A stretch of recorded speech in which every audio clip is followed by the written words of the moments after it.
નમસ્તે મિત્રો, જય માતાજી, બાપા સીતારામ, જય શ્રી કૃષ્ણ। લગ્ન પ્રસંગમાં બનતી હોટલ રેસ્ટોરન્ટમાં મળતા દાળ ફ્રાય ને જીરા રાઈસની રેસીપી બનાવવાની છે।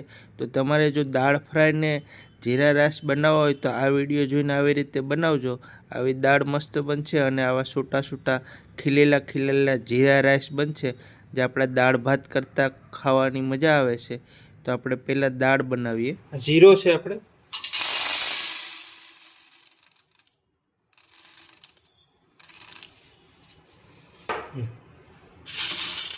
100 ગ્રામ તુવેરની દાળ લીધી છે ને 50 ગ્રામ મગની દાળ લીધી છે। આ 5 વ્યક્તિને થાય એટલે દાળ ફ્રાય ને જીરા રાઈસ બનાવશો। મગની ફોતરી વગરની દાળ નાખવાથી દાળનો ટેસ્ટ સરસ આવશે। આ મગની દાળથી દાળ ફ્રાયમાં સિકાશ આવશે ને તુવેરની દાળથી જાડી થશે દાળ ફ્રાય। તો 150 ગ્રામ બે વસ્તુ લીધી છે। હવે આપણે આને ધોઈ નાખશું, બે પાણીએ ધોઈ નાખીએ।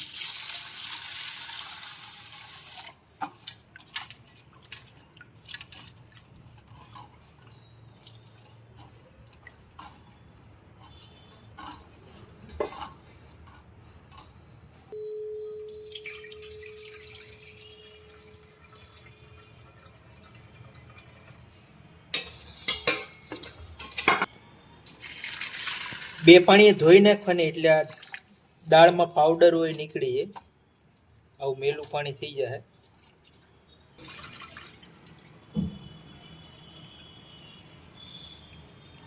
20 મિનિટ માટે આ દાળને આપણે પલાળી દેવું। 20 મિનિટ સુધી પલળવા દેવાનું। 20 થી 30 મિનિટ દાળ પલળવા દે એટલે સરસ બફાઈ જાય। બાસમતી ચોખા છે। જીરા રાઈસ સારી કંપનીના બાસમતી ચોખાથી જ બનાવવાના। 100 ગ્રામ આપણે બાસમતી ચોખા લીધા છે। તો આવા બાસમતી ચોખા લેવાના સારી કંપનીના અને આપણે બે પાણીએ ધોઈ નાખીએ।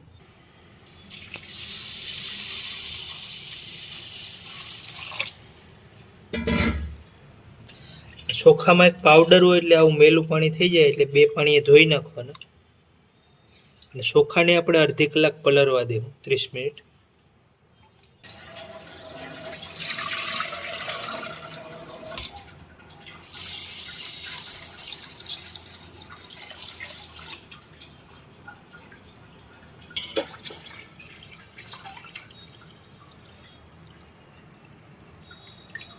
ચોખા ધોઈને ફટાફટ પલાળી દેવાના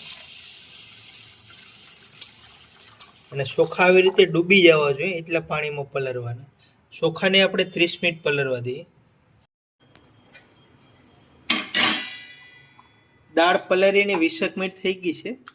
હવે આપણે આ પાણી કાઢી નાખીએ।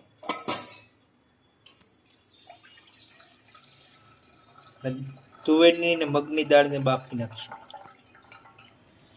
કુકરમાં લઈને 4 સીટી મારી દેવું એટલે સરસ બફાઈ જાય। પાણી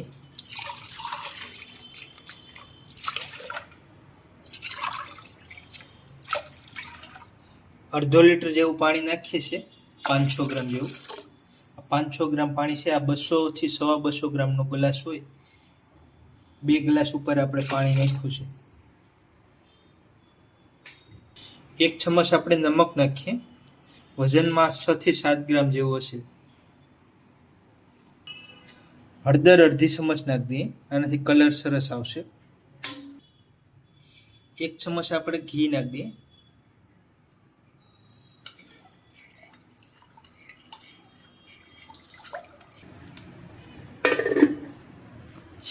4 સીટી કુકરની મારી દઈએ।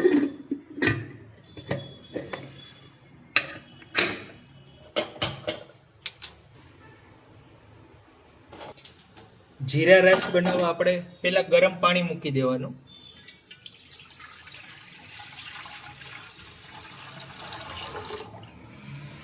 1 લીટર જેવું આપણે ગરમ પાણી મૂક્યું છે। તો મિત્રો આપણે દાળ પાકવા આવી છે, ગરમ પાણી થઈ ગયું છે ભાતનું। હવે આપણે ભાત નાખીએ। ચોખા આપણા સરસ પલળી ગયા છે, 20-30-35 મિનિટ પલળવા દીધા છે. આ પાણી કાઢી નાખીએ. ચોખા બાસમતી પાણીમાં જ રાખવાના, પાણીની બહાર નહીં કાઢવાના. પલળેલા ચોખા પાણીની બહાર જો એમણમ રહી જાય તો ચોખાના બે ટુકડા. નમક નાખ દે 1 ચમચ. થોડો લીંબુનો રસ નાખ દે. એનાથી ભાત એકદમ વ્હાઈટ બનશે.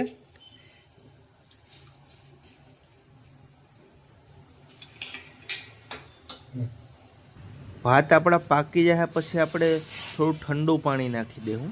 એટલે અત્યારે થોડું ઓછું પાણી નાખ્યું છે. આપણે ભાતમાં 2-3 વાર 1-1 ગ્લાસ ઠંડુ પાણી નાખતા જાઓ, એટલે ભાત છૂટા છૂટા બને. પછી આપણે જીરા રાઈસનો વઘાર કરી દેવો. ભાત તો આપણા એકવાર આમાં ઉભરો આવી જાય, થોડા ફરતા બબલ્સ થવા માંડે, પછી આપણે ગેસ ધીમો કરી દેવાનો. ધીમા ગેસ ઉપર જ આપણે ભાત પકાવશું. અને આપણે દાળમાં પણ 1 સીટી વાગી જાય પછી આપણે ગેસ ધીમો કરી દેવો. ધીમા ગેસ ઉપર આપણે 10-15 મિનિટ દાળ પકાવવા દેવો, એટલે પાકી જાય. એનાથી સરસ દાળ પાકશે. ટમાટર, ડુંગળી, આદુ, મરચાં, લસણ લીધું છે. આનું બધું આપણે ઝીણું ઝીણું કટિંગ કરી નાખશું.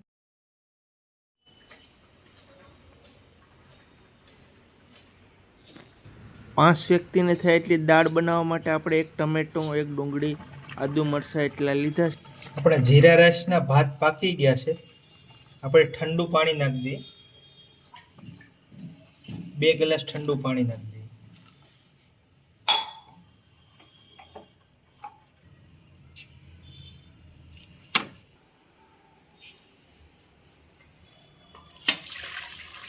ભાતનું ઓહાણ કાઢી નાખીએ. કોઈ પ્રસંગમાં દાળની ક્વોન્ટિટી વધારવા માટે આ ભાતનું ઓહાણ તમે દાળમાં નાખી શકો. તો આવી રીતે આપણે જો છૂટા છૂટા ભાત પાકી ગયા છે. આ થોડા ઠરી જાય પછી આપણે આને જીરા રાઈસનો વઘાર મારી દેવું. ટમેટું બને એટલું ઝીણું જ કટિંગ કરવાનું.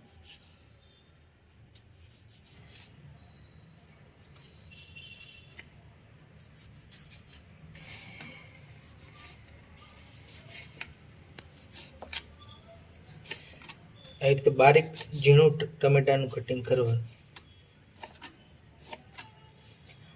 આ દાળ ફ્રાયમાં જેટલું ઝીણું કટિંગ હશે એટલું દેખાવ સરસ આવશે અને ટેસ્ટ મસ્ત આવશે.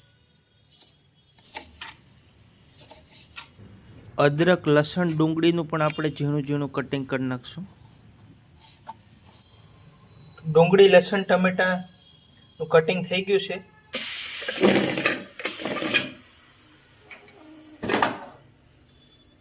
આવી રીતે દાળ બફાઈ ગઈ છે. આપણે જરૂરિયાત મુજબ પાણી નાખ્યું હતું. હવે જરૂરિયાત ઘટશે તો નાખશું. દાળ સરસ બફાઈ ગઈ છે. આવી રીતે બાફેલી દાળ એકવાર હલાવી નાખવાની. તો આપણે દાળ ફ્રાયનો વઘાર ઘીમાં કરશું. અને આમાં દાળ ફ્રાયમાં રાઈ નહીં નાખીએ. રાઈને ગરમ કરવા બહુ ઘી ગરમ કરવું પડે. એટલે આપણે દાળ ફ્રાય આપણે જીરામાં ને આ મસાલા લીધા છે એમાં નાખશું. જીરું લીધું છે, આખા મરચાં, તજ, બાદિયા, હિંગ, કઢી પત્તા, આનાથી આપણે વઘાર કરશું. ઘી લઈએ છીએ આપણે.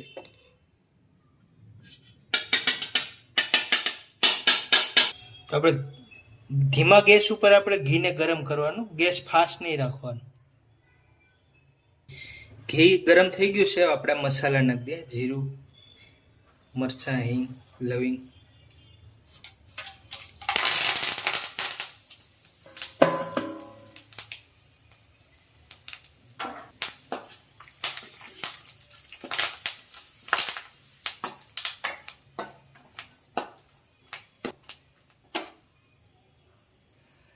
કટિંગ કરેલા ડુંગળી, લસણ, આદુ, મરચાં નાખી દઈએ. 20% ડુંગળી કટિંગ, મરચાં બાકી રાખ્યા છે તડકા માટે.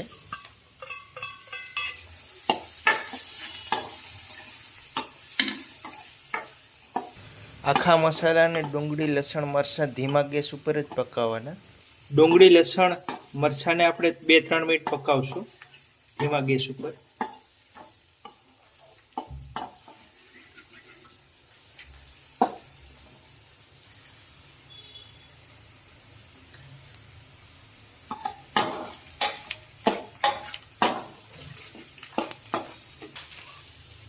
તો લસણ ડુંગળી પાકી ગયા છે. આપણે મસાલા નાખી દઈએ. 1 ચમચ ધાણા જીરું નાખીએ. લાલ મરચું પાવડર નાખીએ. થોડો આપણે ગરમ મસાલો નાખીએ.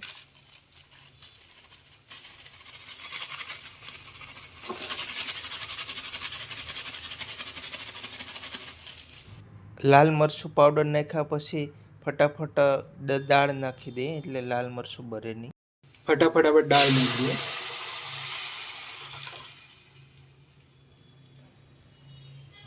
દાળ ફ્રાયમાં ગળપણ આવતું નથી. તમારે જો તમને સ્વાદ ગમતો હોય તો ગળપણ અને ખટાશ નાખી શકો. અમે થોડું લીંબુ એન્ડમાં પાકી જાય પછી નાખશું. બાકી દાળ ફ્રાય તીખી હોય છે. થોડુંક આપણે પાણી નાખી દેવું.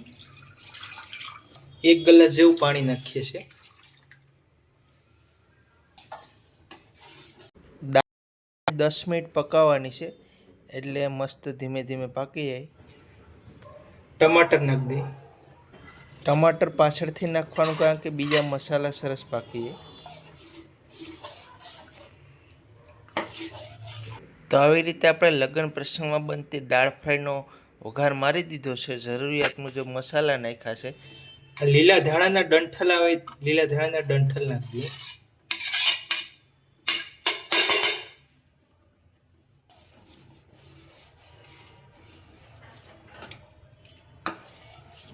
દાળને હવે બરાબર ધીમા ગેસ ઉપર 10 મિનિટ ઉકળવા દેવું એટલે મસ્ત પાકી જાય. આ જીરા રાઈસને જોઈ લેવાનો, છૂટા છૂટા થઈ ગયા છે. જો એકદમ છૂટા છૂટા થઈ ગયા છે અને ગરમ હતા હવે ઠરી ગયા છે.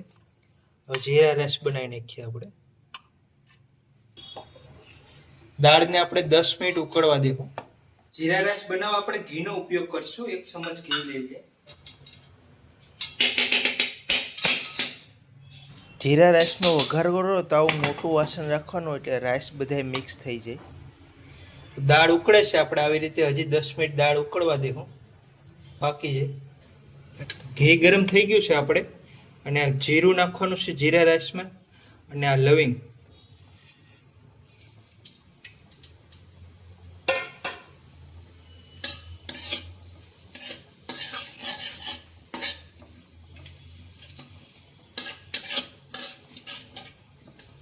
જીરું આપણે સરસ શેકાઈ જાય પછી આપણે કડાઈ નીચે ઉતારી લેવાની. આવી મોટી કડાઈ લેવાની એટલે આપણા જીરા રાઈસ સરસ થઈ જાય.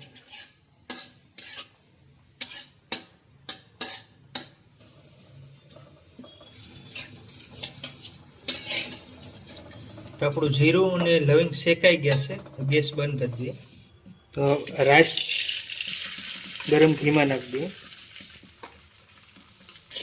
ધીમા હાથે આપણે મિક્સ કરી દઈએ, રાઈસ તૂટે નહીં.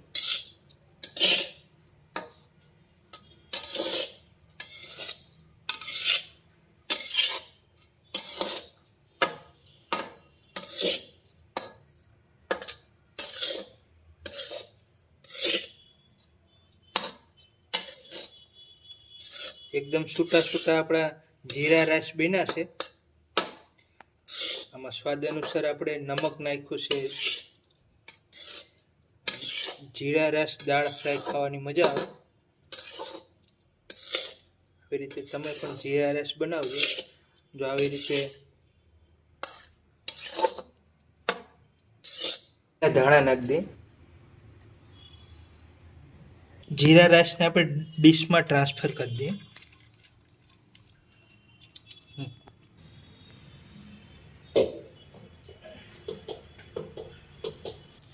તો મિત્રો આ દાળ પાકીને 15-20 મિનિટ થઈ ગઈ છે. જો એટલી બળી ગઈ છે અને સરસ દાળ બની ગઈ છે. આપણે આનો તડકો મારી દઈએ. બધી મસાલા મસ્ત પાકી ગયા છે. એક પેનમાં થોડું ઘી લઈ લઈએ. થોડું આપણે જીરું નાખીએ છીએ. મરચાં ડુંગળી કટિંગ નાખી દઈએ. આપણે દાળ ફ્રાયનો તડકો મારી દઈએ.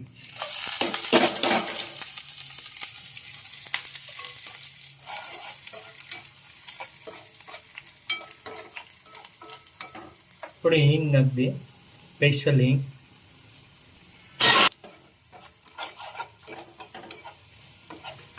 તડકાને થોડો ગરમ થવા દેવાનો. લસણ ડુંગળી એકદમ પાકી જે ક્રિસ્પી થઈ જાય ક્યાં સુધી ગરમ થવા દેવાનું.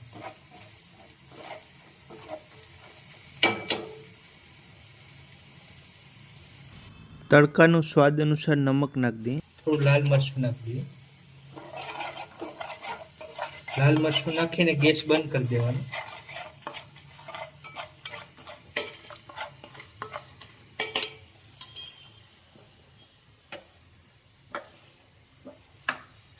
દાળ ઉપર દાળમાં મિક્સ કરી દઈએ.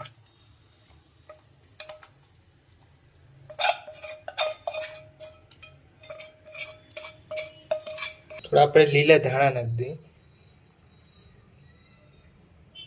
આપણે લીંબુ નાખીએ છીએ, જો તમને લીંબુનો સ્વાદ ગમતો હોય તો નાખવાનો દાળ ફ્રાયમાં. અને લીંબુ હંમેશા દાળ બની ગયા પછી જ નાખવાનું, કારણ કે લીંબુ પછી કડવું થઈ જાય વહેલું નાખી દઈએ તો. એટલે દાળ બની ગયા પછી લીંબુ નાખવાનું. દાળ ફ્રાય મસ્ત જો એટલી જાડી છે, એકદમ મસ્ત જેટલી જરૂર પ્રમાણે જાડી છે. અને આપણા જીરા રાઈસ બે તૈયાર છે. અમારે આ લગ્ન પ્રસંગમાં બનતા દાળ ફ્રાય ને જીરા રાઈસ બનાવ્યા છે આપણે. તો આ દાળ ફ્રાય અને જીરા રાઈસનો વિડીયો સારો લાગ્યો હોય તો વિડીયોને લાઇક કરી દેજો. અને ચેનલમાં નવા હોય તો ચેનલને સબસ્ક્રાઈબ કરી લેજો. અને આપણા ફેસબુક પેજમાંથી જોતા હોય તો પેજને ફોલો ના કર્યું હોય તો ફોલો કરી લેજો. મળીશું આગલા વિડીયોમાં. જય માતાજી, બાપા સીતારામ, જય શ્રી કૃષ્ણ.